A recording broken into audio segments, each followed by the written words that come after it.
Nice.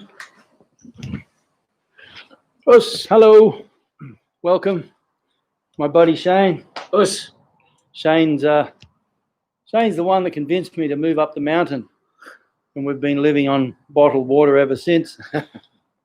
But Shane trained with me back in the Brisbane dojo days, and went off, as you do, after he finished his studies to work, had a family, and then he came back a few years ago. So he's been working with us ever since. Us, Paul, Torbjörn, good morning. Us. So today what we're going to do is just go through some really interesting, fun principles. Us, Paddy. Hey, that John Halford interview, is that the old one or is this a second one? I just saw the Instagram mention of the John Halford interview. I was just wondering whether it was the previous one or whether you did a second one. You know, and he mentioned there, it got cut off. Yeah, okay. It got cut off, but he mentioned how he spoiled the party because while he won the middleweight, and lightweight, and they reversed the decision and gave it to John Halford. So he did spoil the party. Otherwise, we would have had everyone. But anyway, that's John's. I think he's one of the true Australian Kyokushin legends. You know, he's the real deal. So, and that when they took that off Dom, and gave it to him, I thought that was fair because I had a feeling, I can't remember really, but I have a feeling that there was some scoring. You know, some people thought that he'd had a shikaku and actually he'd had a chewy, whatever it was. Us, I'm glad it's sunny over there, Mike, Daniel. Us. So anyway, today we're going to go through some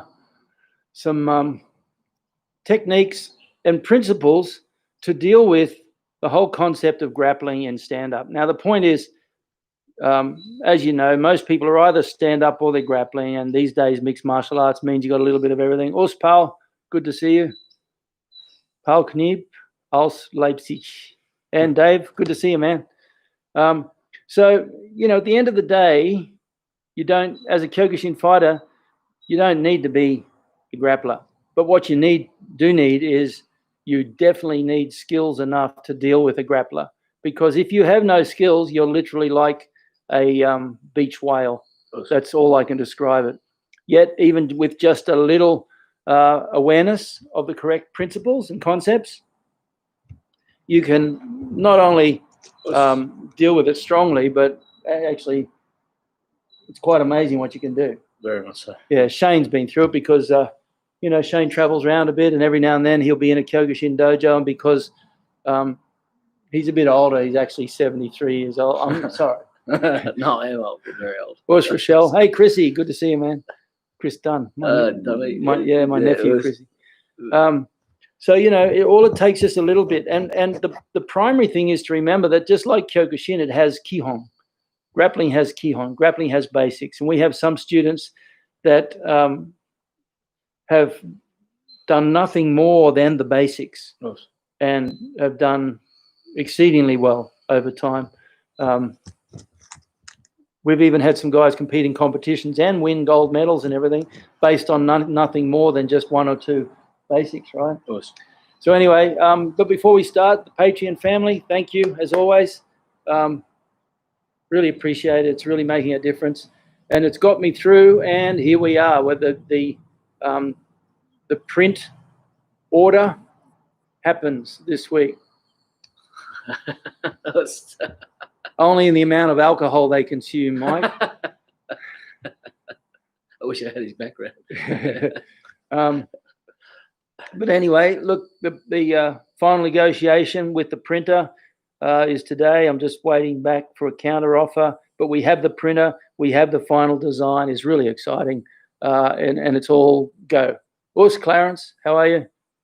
Nice to see you from South Africa. So Patreon family, I really appreciate it. It's made all the difference in the world. And now that the book's over, I'm going to have more time. I'm going to be able to push more and more and more towards the Patreon and the new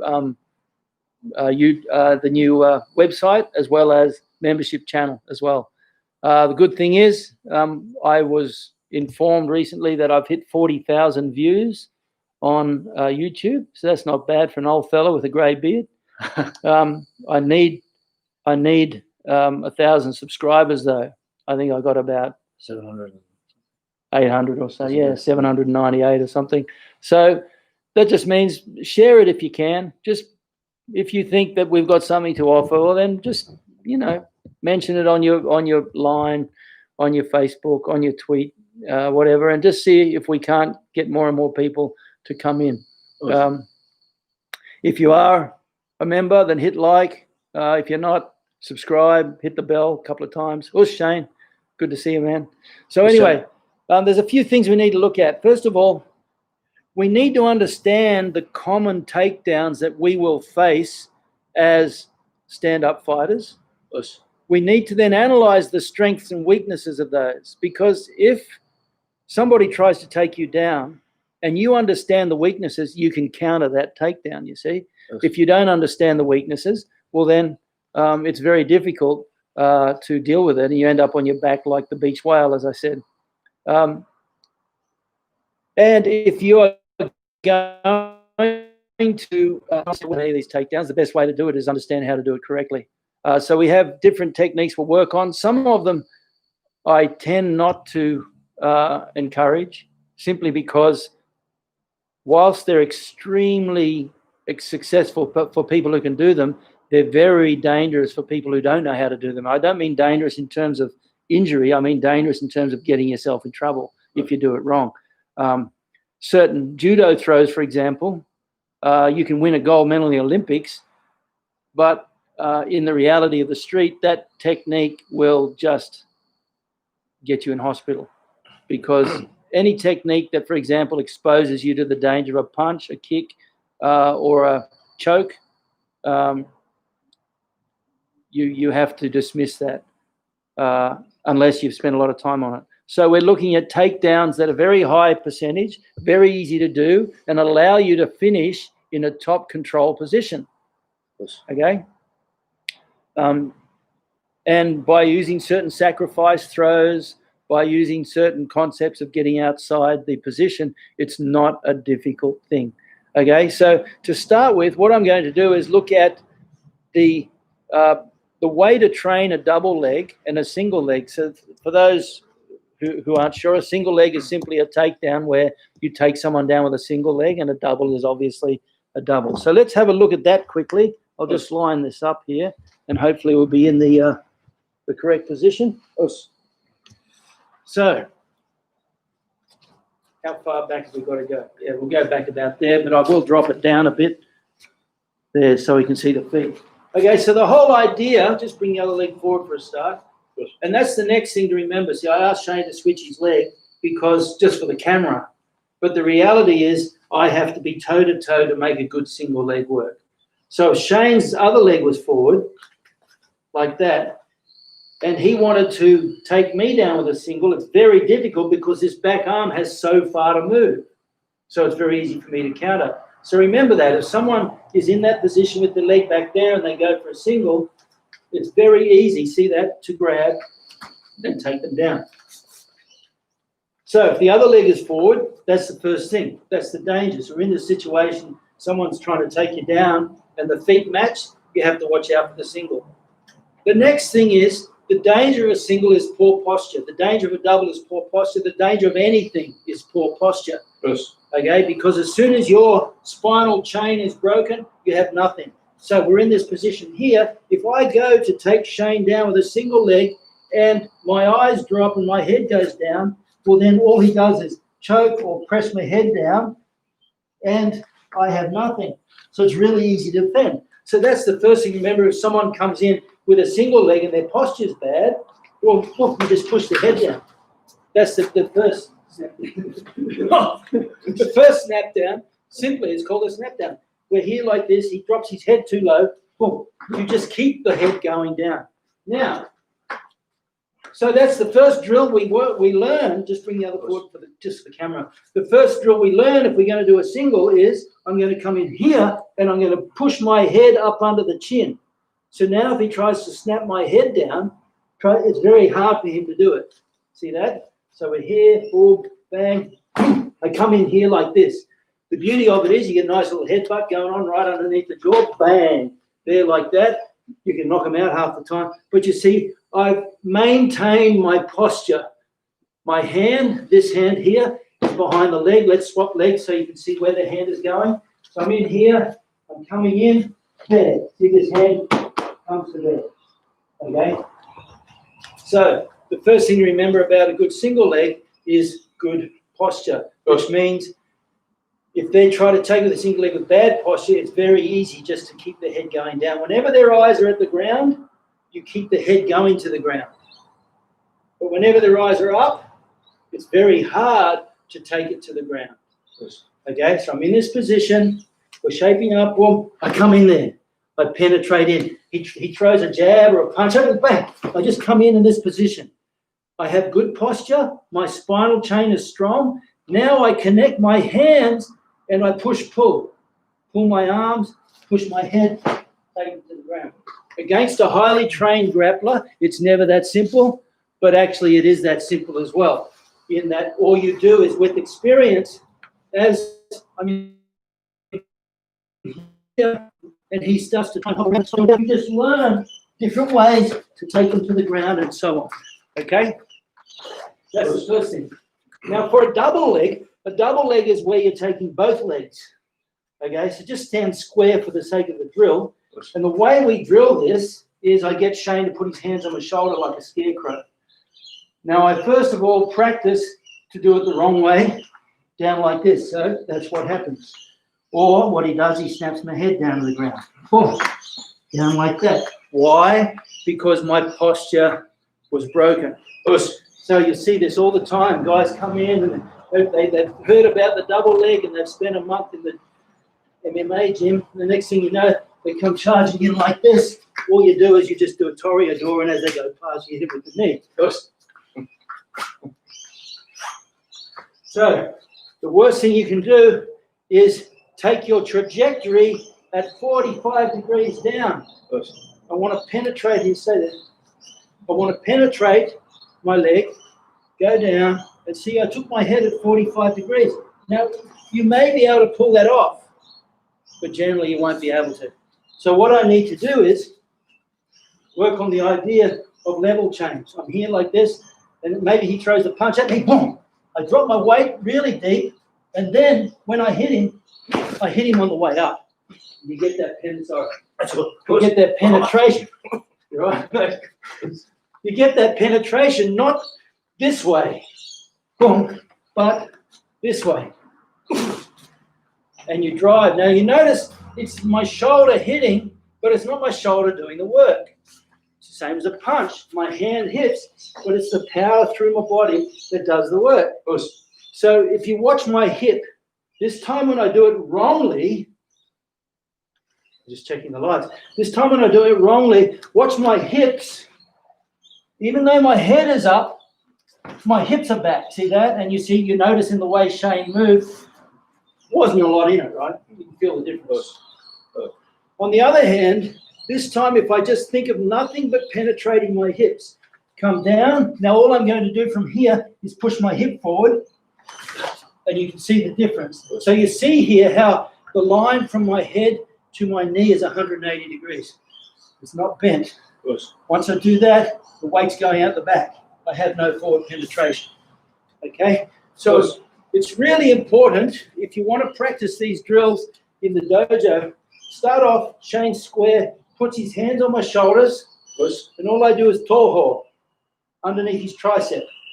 I don't go thumb out, try and lift up. I just pop the toho, and I'm not trying to lift his arms up, because this won't happen. If he's heavy with his arms, look, I'm not going to lift it. All I'm doing is hitting so that when I go down, his arms don't follow me. Okay? So here's the simple drill to develop good posture in a double leg. I want to step forward. His arms are on my shoulders. I'm going to look, my elbows don't leave my body. It's like tension.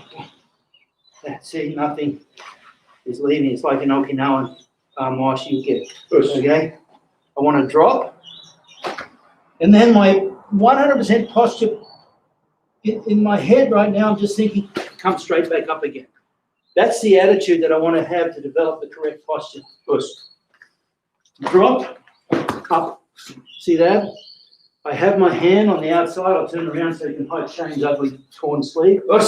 Okay, so I'm here. I'm popping. Watch this hand. As I drop, there. It just wraps around the knee. But the key to the drill is I'm not trying to take Shane down. All I'm doing is working this idea of maintaining good posture. Okay? Then it's an angle change, a simple angle change. Penetrate my leg. Change levels. My hands here on his knee. I come up and I just change angles. Just turn a 90-degree angle. Because you have the hand on the knee, it's very hard for him to step. If I come here and do what a lot of guys do, grab the waist, see, it's hard to get him down because he can move his leg. If I come here and put my knee there, it's much easier to contain his ability to move. Us. George, us. Harry, us. Thanks for coming on. Good to see you guys.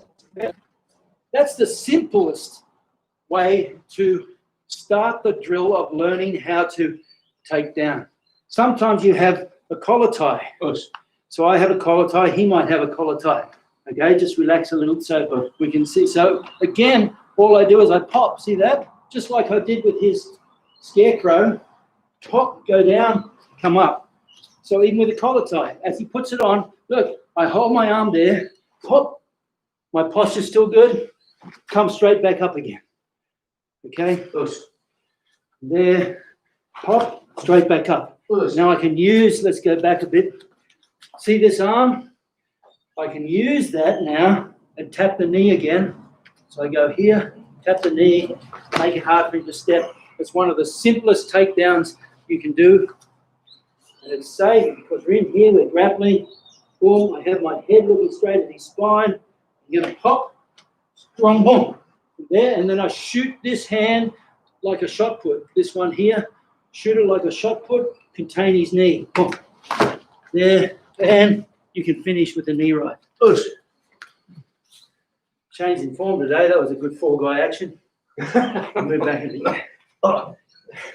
Okay, so once again, same thing happens. From a collar tie here. Sometimes you can't get the collar tie off this way. And that's a fair call.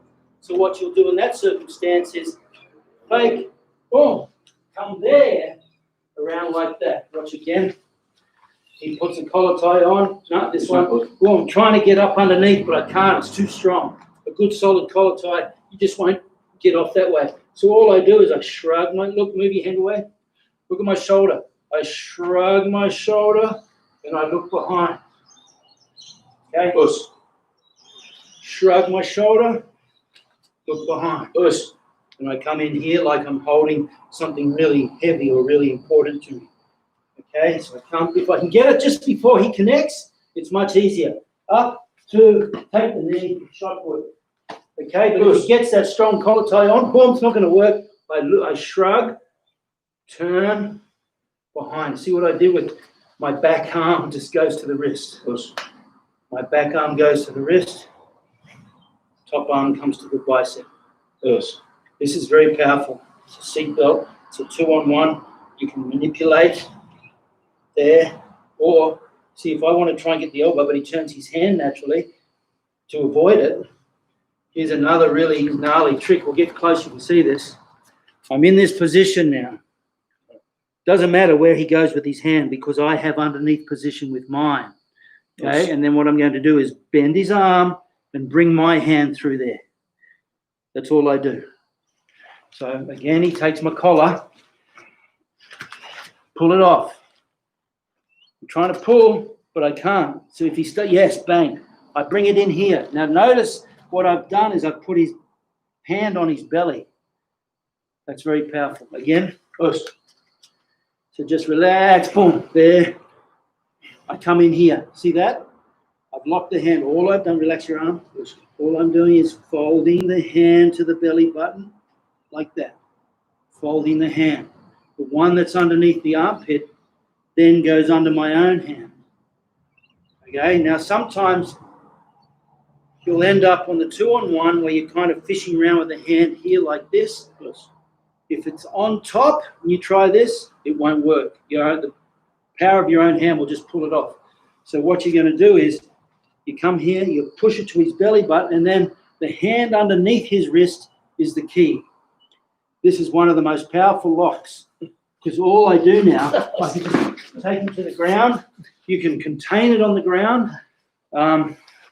This particular lock, we call it the burrito. I don't know why. Some of the kids call it the burrito, but even on the ground, you can see here, like this, we can be on the ground as long as I get that arm drag across. Okay? Then I can come in here, bang, and I have it. Look, I can pick him up. There's very little he can do. It's so powerful, it locks in. Let's do it again so you can see once more. Shane Manor, anyone else who's been enjoying some grappling? This is a really brilliant technique to learn. We're here like this. It's very innocuous. He grabs on techniques, boom. And then I get my hand here. See that? I can even take it from 2-on-1. His hand slides to the elbow. I pull it in and then push his hand to his belly and lock it in, just as I did before. I maintain connection. You see, as close as I can get to his body, the better. And then I pull him in on me. So I can get the foot underneath his leg and flip him. See, I still have this lock here. I can put my head on his shoulder, switch. Now, this hand, I simply press behind his shoulder. That's one of the most successful techniques and easiest to apply techniques. We call it the burrito. So once again, he's got a collar tie on me. Boom.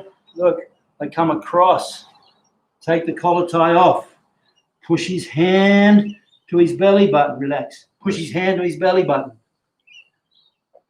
Underneath my own wrist. See that? Push his hand to his belly button.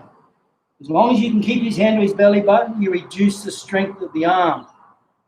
This hand comes through and underneath my own arm. Once I have that position, so get your arm out. It's really hard to get out. And then all I can do is just manipulate his position anyway. And that works stand up as well. So he has the collar tie on. Boom, take it off. Straight away, go in there. There's my lock. It's that simple.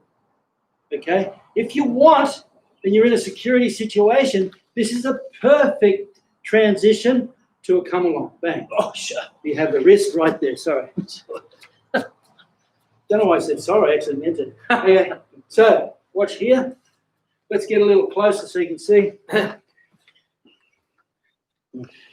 So we're here, off the collar tie. Switched off the collar tie. Buried the hand. Again, that transition looks harder than it is, but it's very simple. He has a strong collar tie.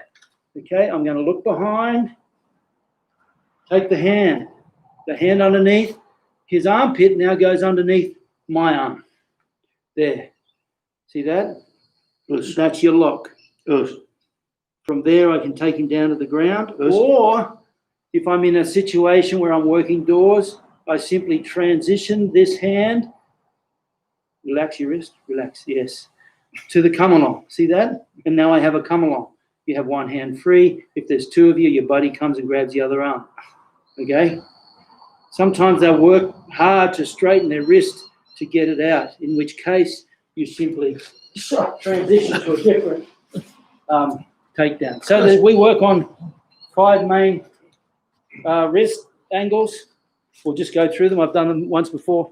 1, 2, 3, 4, 5 underneath. Okay, 1, 2, 3, all the way over, 4, 5 underneath. So this one here just happens to be number 2.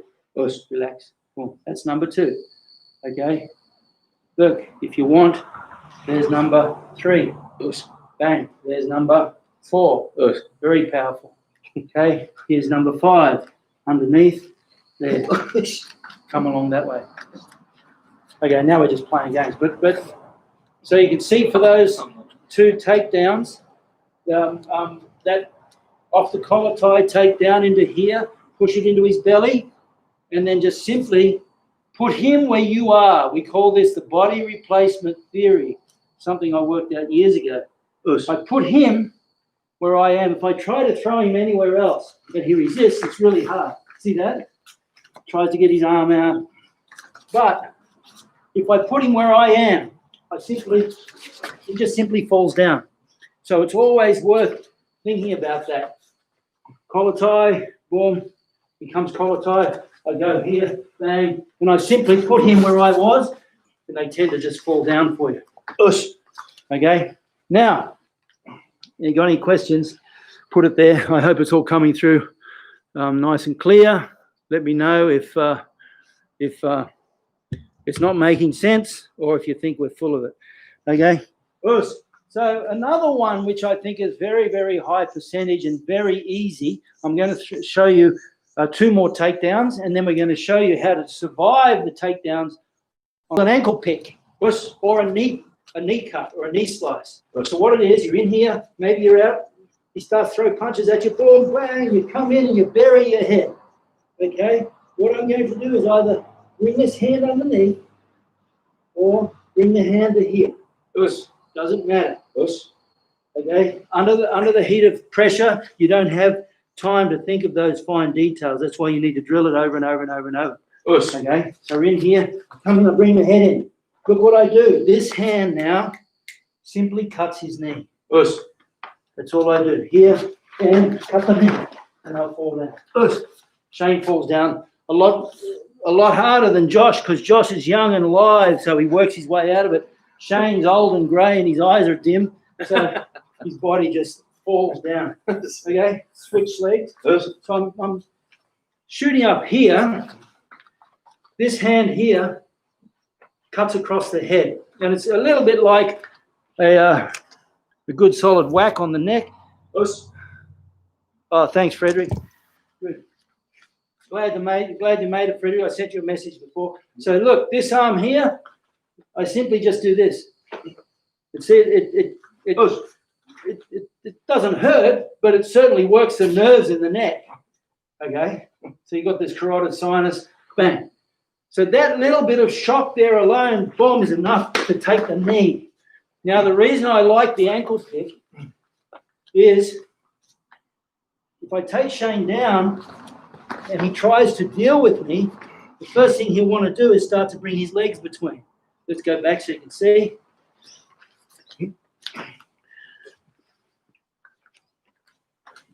So we're here, boom, I come in. I've got the collar tie, okay? I'm starting to pull, push, and then his leg's loaded. See that? All his weight's on that leg now. So all I do is I trap that leg and it falls down, and I come past and I put my knee on him. All right, now that's the beauty of the ankle tap is I don't end up inside his legs. For example, one of the dangers, let's say, of a single leg is if I take him down, I can sometimes get caught inside his legs here. My leg is in between his, or maybe both my legs are in between his. Okay? I don't want that. It creates too much drama. I want to be able to get away. So what I do is I come in here, I'm burying my head, it's safe here. Tries to punch, he can throw punches to my body, but it's much harder for him, especially if I monitor that arm. Yes, boom, he does that, and then that. And then I come to the knee. Notice I held the leg up because that gives me better control if I've got that leg in the air. From there, okay? Everyone says, yeah, you can punch him in the groin. I can guarantee I can punch him a lot harder in the head with gravity on my side than he can punch me in the groin. And you'll do it harder anyway. And don't forget, you've got the impact of going down and the impact of your knee driving into his rib cage and most likely cracking a couple of ribs. But once again, look, it's very simple. In here, look, collar tie with this hand. This hand. Okay? My front hand comes collar tie. I'm burying my head in the pocket. And then from there, this hand's just going to shot put up. Shot put.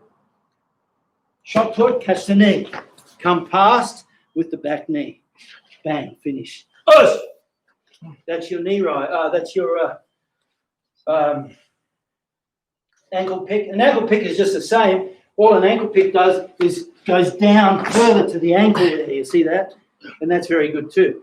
Now the next takedown, I think we may have done before many months ago, but I love it because it takes your head out of danger. The biggest danger in the street is impact. Bang! You whack you right in the head, and the next thing you know, you wake up and you've been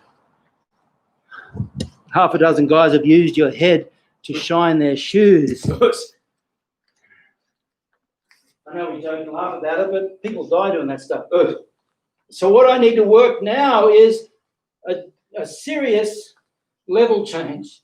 I want to get my head below the knee. The danger, of course, is as my head goes down, he kicks me in the head with the knee. Okay? So what I need to do is, as I go down, this hand comes to cock's comb all the way down. I keep it horizontal. So by having it horizontal, it means if he tries to kick me with the back knee now, you'll still pick it up. So watch, we'll turn 45 so you can see. So as I come down, I take my hand horizontal down to his knee. Now, if he tries to kick me with the back knee, that arm picks it up. Okay? You don't even have to have your eyes open. All right?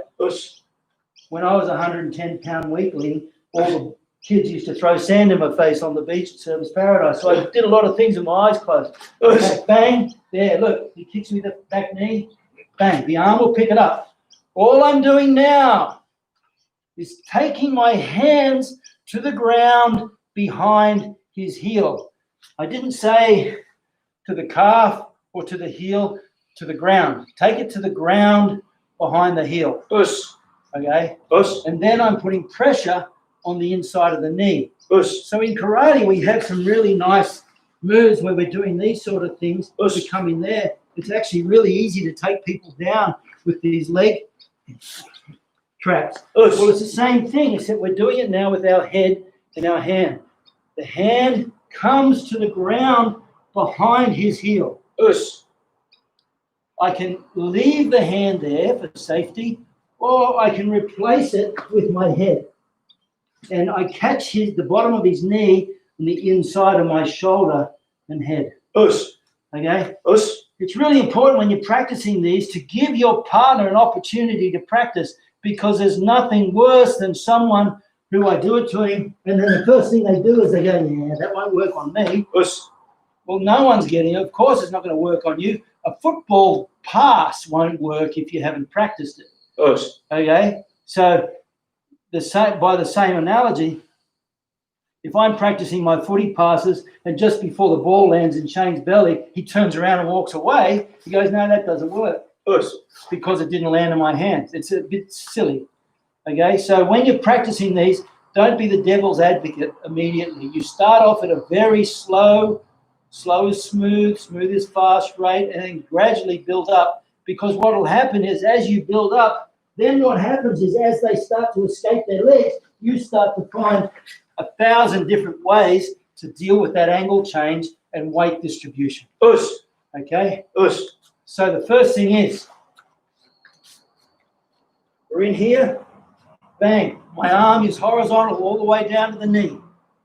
You can either simply go straight to the ground, see like that, with my hand horizontal in front of the knees to prevent the knee coming in, bang. Then I'm going to take my hand to the ground behind the heel, my head to the inside of his knee, and drive through. It's incredibly effective and incredibly simple. The most important thing to remember is after you take them down to the ground, don't let go. Because now they're going, okay, I'm going to have to be a little more careful this time. So watch what I do, and I take him to the ground, I'm here, bang. I come down to the ground, I hold that leg, and I hold the leg in the air. If you're able to hold the leg in the air, it's really hard for him to get out. Okay, so I let go of the leg and he gets out. Get away. He's gone. Okay? He's down again. Now I hold the leg and he gets out. It's kind of funny, actually. It's literally like there's nothing he can do. Okay? So that's a very, very important, simple principle. Push. So once again, push. We call this the low single. Bang. There. This hand blocks the knees. I come down. I can take my head to the outside if you're experienced enough, but preferably you want your head on the inside. Push. But if it's on the outside, that's okay as long as you know how to use the shoulder. Contain the heel. Drive. As he starts to go down, I instantly elevate the leg. Push. Okay, and come forward with a knee if you like. Push. Okay. Push. That one's really, really valuable too. Push, Ken. Good to see you, man. Thanks for coming. All the way from Tampa, FLA. Push.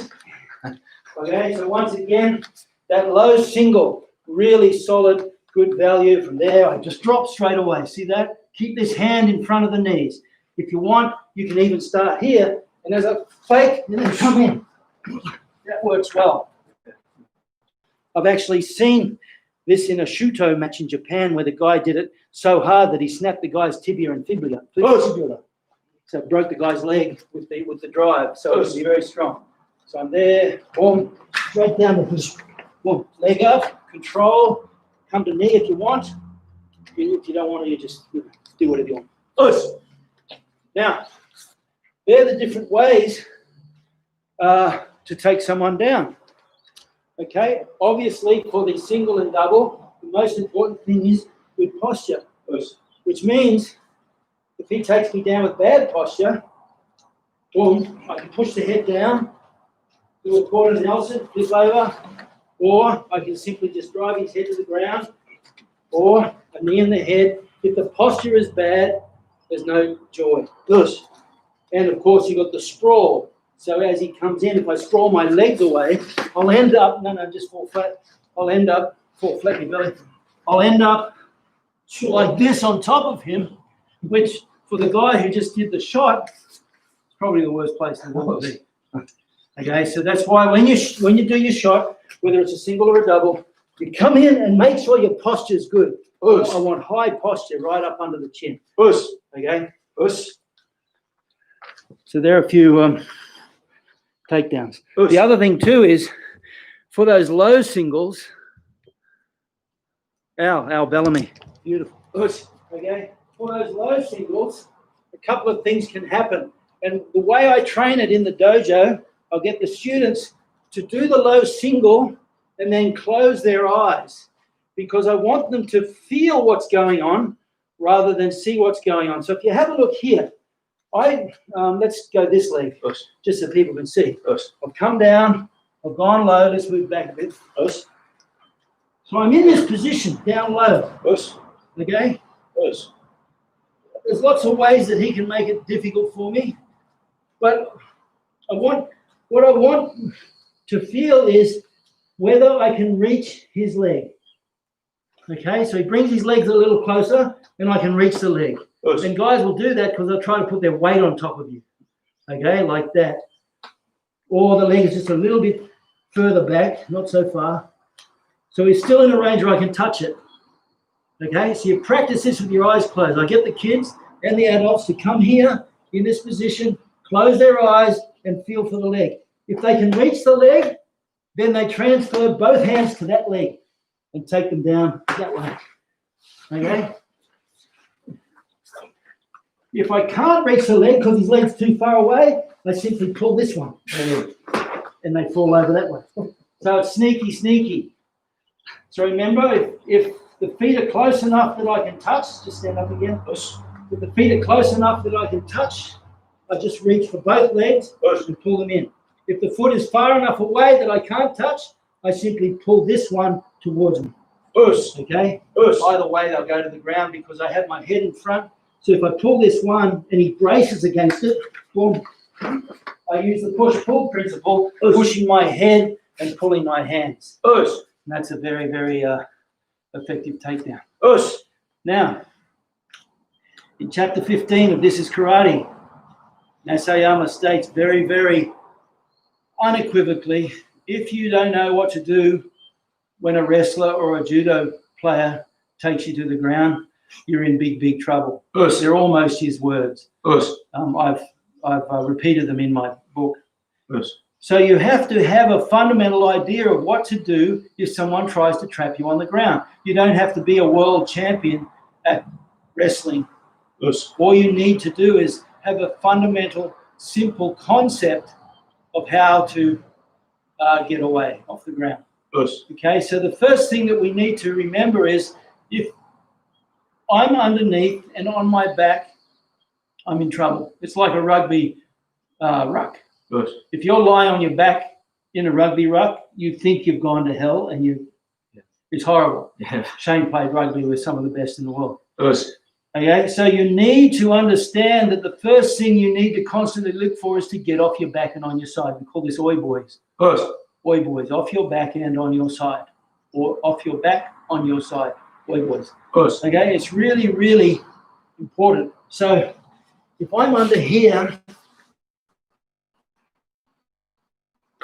and Shane's putting pressure on me with nothing else other than pressure, his knees are off the ground, his legs are wide, and he's pushing down, just push down in my chest. Oh, you see that? So it changes my voice. Okay, so the first thing I need to do is get off my back on my side. Use pendulum, use more of my body. Now there's zero pressure on me. Yes. I've created a wall, I've created space, and if I want, I can simply come under and start to get off. Okay, so the first thing we need to learn, as a general rule, is the worst place to be is either belly down flat or back down flat. Okay, so that means the coxcomb, which we talked about, as Shane comes in, and just work that coxcomb there. Relax a little slower. See that coxcomb as he comes in now. I use that coxcomb and I've already gone to my side. That's all I do, create this frame. Yes. Some people say to go underhook here. And I love that, except for one thing. He punches your lights out. Other hand. Boom. Crack. Okay? So we have to do what's also called maintain dominant air superiority. Using an Air Force term. Remember, he was in the Air Force when he first went to Japan. So by having the double hands here, now when he tries to punch me, I can follow the arm without any real hassle. Okay, and then as he pulls back and then throws a punch, boom, I come under and I can take control of him, see? That's the first thing to remember. The second thing to remember is elbow-knee connection. And that happens in a number of different ways. For example, if Shane is on the ground, or if I'm on the ground and I'm here, and Shane wants to get past my legs, if I can maintain at least a couple of different,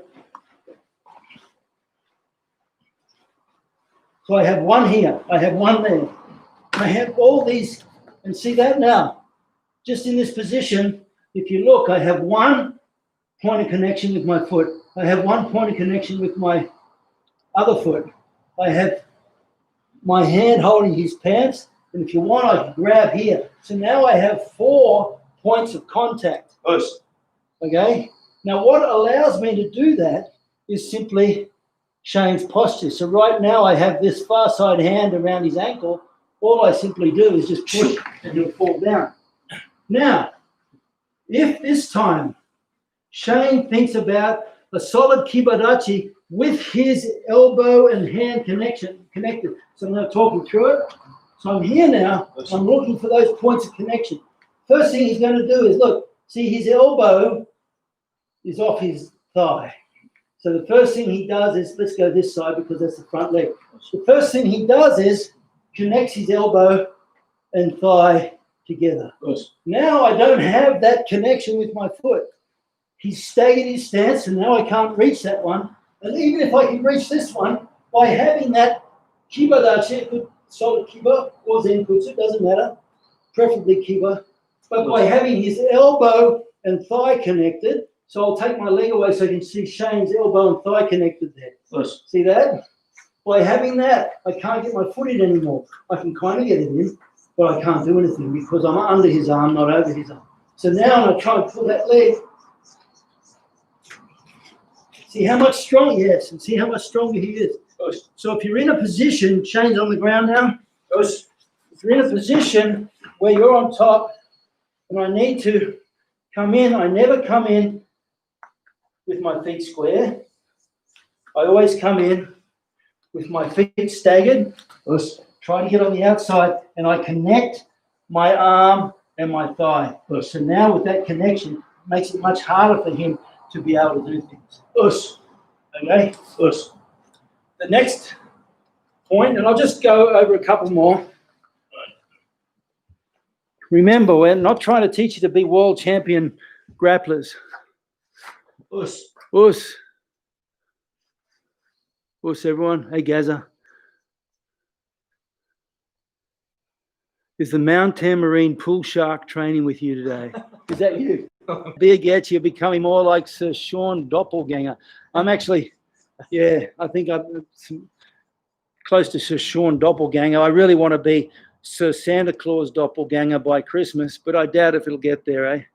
But anyway, look, let me just go through a couple more points because it's really, really important that we recognize that as stand-up fighters, our number one vulnerability is getting caught on the ground underneath pressure. And I know from my experience that I can pretty well apply pressure to people to the point where they just rather die. Okay, so Shane lies down.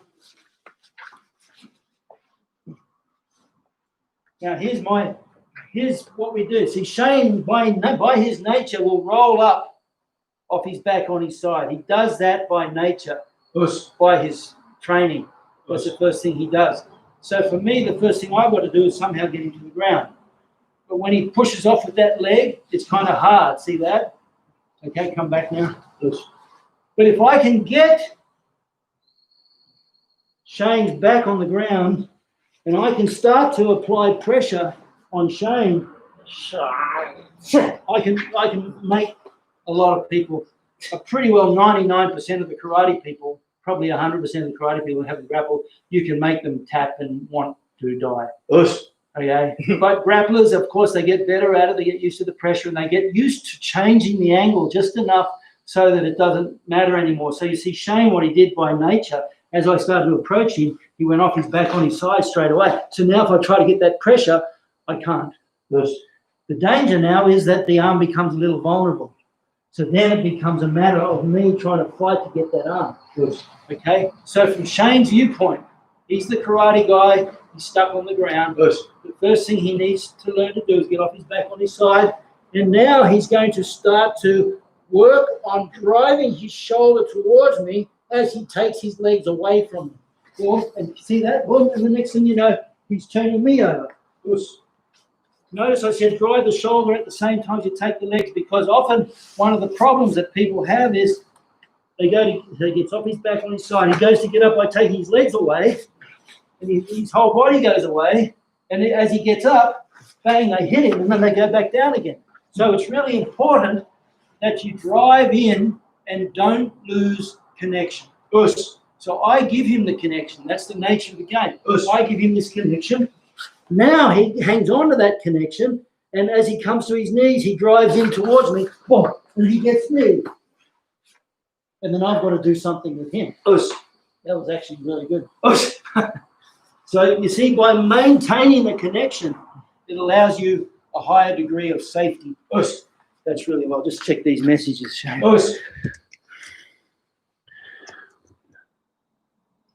Yeah, no worries. Okay, so underneath side control, let's have a look here. I'll go under. So watching in that position, Shane, put on this side for people. So the first thing is I want to get off my back and on my side. So if he's caught me on my back, the first thing I need to do now is get off my back on my side. So you see I'm turning towards him. I don't want to leave my elbows up because there's arm bars going on and everything. I keep my elbows stuck to my body. I create this frame. See the frame? I have a frame across his neck. Just move your body away. I have this arm framed across his neck. There, like that. I keep my elbow in, and I keep this hand on his hip. Now, for maximal safety, to create space. Remember I talked about the kibadachi and the elbow connecting to the thigh. See, like that? Well, I'm going to do exactly that, but now I'm doing it on the ground. So as he comes in with pressure, boom! This hand and this knee are going to play kibadachi with elbow, bang. So now he tries to put pressure on me, and it's virtually impossible because I've created the frame underneath him. I have his arm across the neck. I have my thigh across his hips. To come this side this time, and then I'll get Shane to move away so you can see my shape as I do it. So he comes in, puts pressure on me, boom. I come in here, framing, boom, moved it all, just move right out of the way. So you see I have my elbow and knee, and I have this frame. That's the shape I want to look for. So now he comes back again. Boom.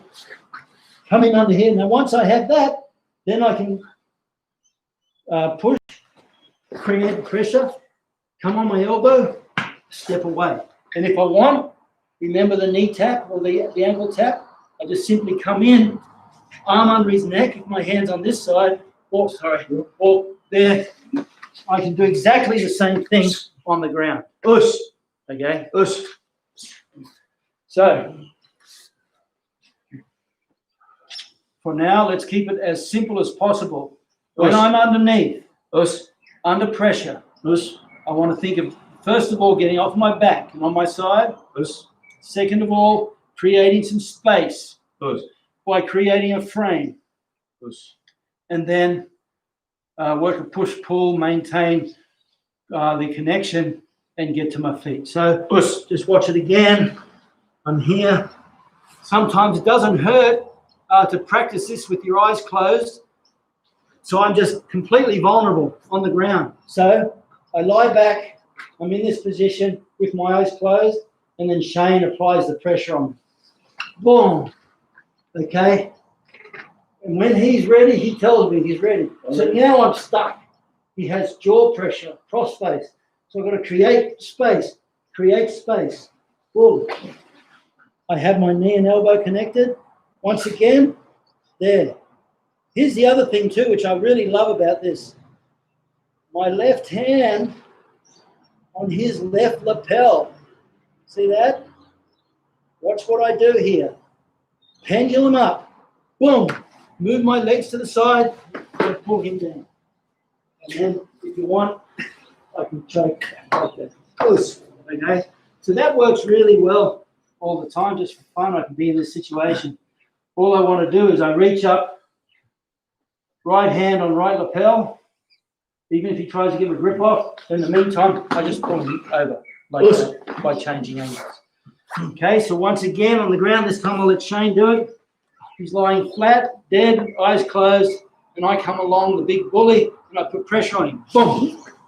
Okay, and straight away he has to work out of it. Boom. Get out of it, push me away, and then he's free. Okay? That's a really, really valuable principle to work on. Create space with the frame. And you get an idea of the frame here. If I'm in this position, even before Shane comes on, if I create this frame, see, elbow, knee connected, double cox cone. Now Shane comes in and puts pressure on me.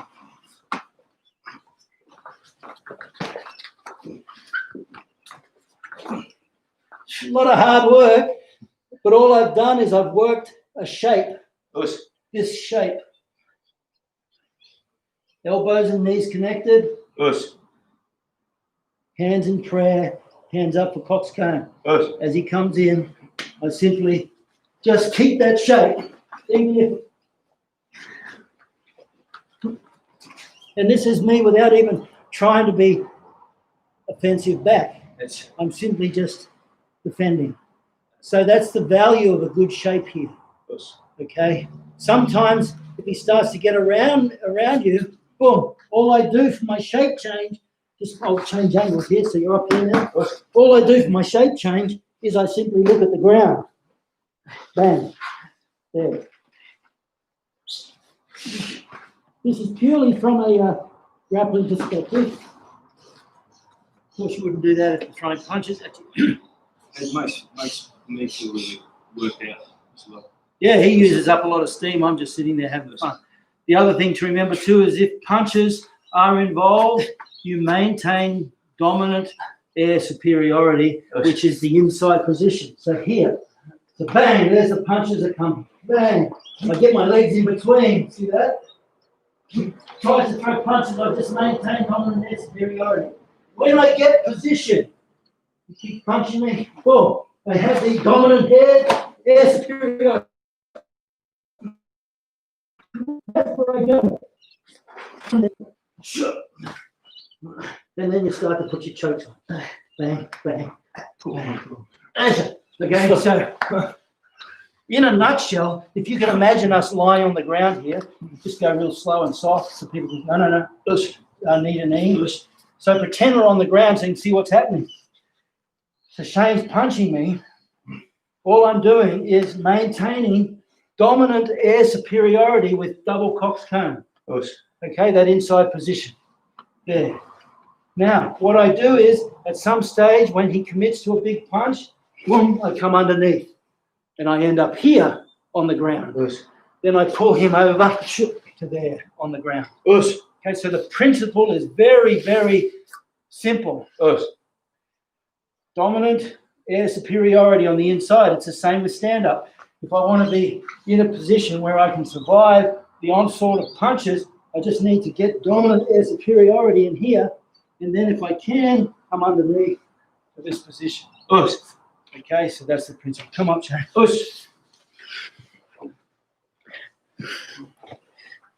So, a recap. From my experience, a karate person. So Frederick's in Sweden.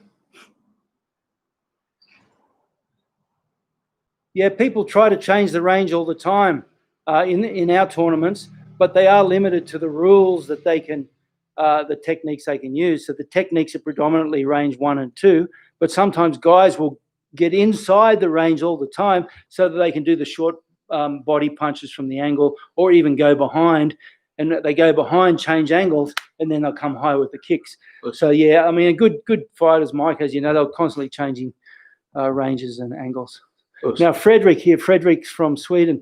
Frederick spent 20 years doing judo, so he knows his stuff. From my experience, a karate person with no grappling experience almost always tends to panic as soon as he goes to the ground.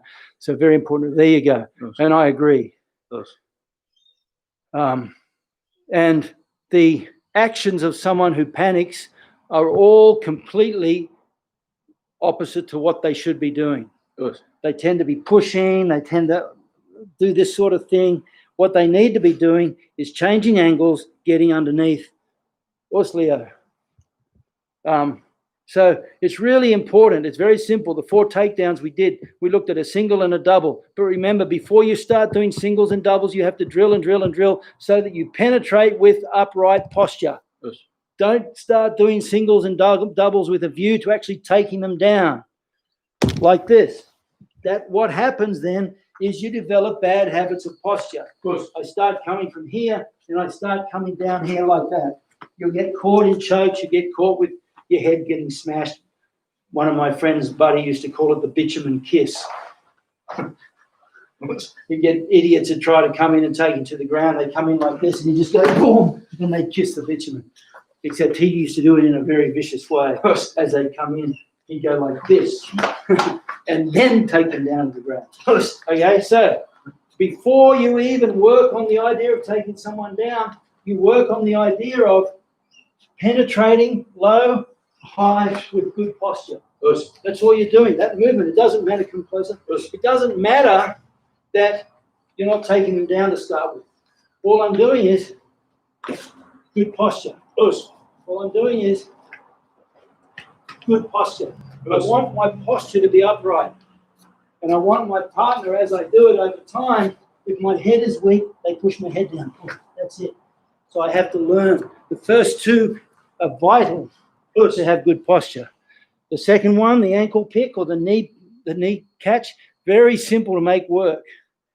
Just change angles, cut, drive. The third one, the low single, high, bang, low, forward. Push. On the ground, get off your back on your side. We call that oi boys.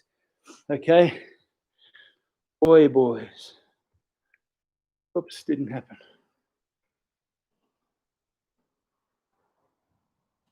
Oi boys, off your back on your side. Push.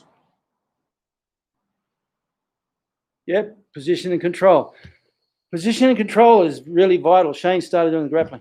From my experience, you want to spend most of your time, anyone, on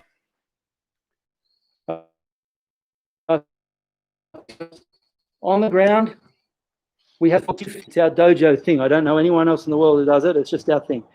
P250, which stands for 250 taps. Push. The first 50 taps you simply work on surviving in the position. The second 50, you work on surviving and then escaping the position. So that means escaping the pressure. The third 50, survive, escape, reverse. Next time I'll do a good session on reversals. They're so simple and very effective if you understand the principles. Reversing someone is as simple as 1, 2, 3. Okay. The fourth one is survive, escape, reverse, control. So what Shane Mann is saying, position and control, is very valuable. Before you can get control, though, you've got to be able to survive, escape, and reverse. Then you get control. And then the fifth 50 is survive, escape, reverse, control, and finish. So you take position. We don't even, when we roll, well, sometimes we won't even actually finish the tap. Sometimes we will, but generally speaking, when we're working with guys who are buddies, we won't even finish a tap. We'll simply take the position of the tap and then move on. So it's really important that the most important thing we need to realize on the ground is our objective is simply to survive. And once you can survive, then you give yourself an opportunity to escape. And if you escape by 100 meters, all power to you. Okay, don't hang around wrestling with a wrestler. It's like Gene LaBelle, and Gene LaBelle's doing well. I speak to him every week. Gene LaBelle once said, "How would you beat Mike Tyson?" I said, "I'm not sure how." He said, "Badminton or tennis, anything you want, just don't try and beat him at boxing." Okay, that makes so much sense. So even when you're dealing with grapplers, I cornered a guy in Japan many years ago. He fought a guy named Karl Uno, who was really good at grappling. And the guy that I cornered was an outstanding stand-up boxer and grappler, fighter. And he could have knocked this Karl Uno out. It would change his history. I said, "Why didn't you knock him out?" He said, "I just want to see if I can beat him grappling." And of course, he lost the fight. He could have easily knocked him out. You know, that was a good lesson for him. Mike Higa Onna Morio Sensei introduced Yirigumi with his group to allow for takedowns and grappling as long as it didn't turn into flailing around. Yeah, well then that's there you go. That's perfect. Slower, smoother start. What we do is we have a hierarchy. We start off with the flow. Then you isolate a technique from the flow.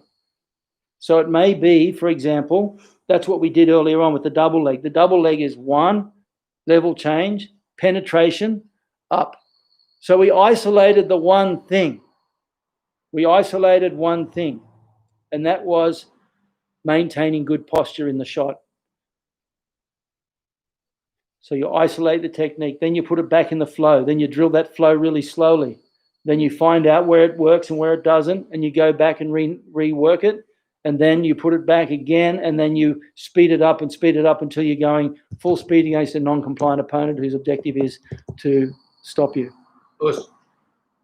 Well, pal, can you? Thanks. Yeah, thanks.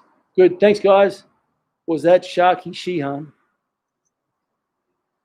I'm not sure what you mean.